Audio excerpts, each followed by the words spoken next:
شلونك؟ شلون الصحة؟ كنا اليوم طالب جديد جاي تنقل علينا اليوم؟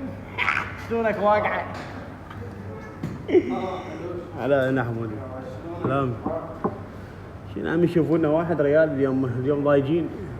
سلام عيون. وثيقة التخرج لازم مع عنوان علما وكذا وسوالف.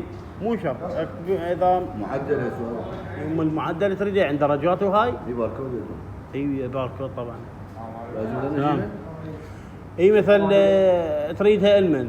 تريد توصل. يا وزارة التعليم العالي. للتعليم العالي لازم تعنونها للتعليم العالي. تمام. مثلا تريد وزارة النفط لازم تعنونها للتربية. التربية مال واصل مال شو اسمه؟ ماجستير. احفظ الله. بس خارج العراق. مو لا دخل للجامعة. اي تعنونها بس لازم تعنونها جامعة واسط. بس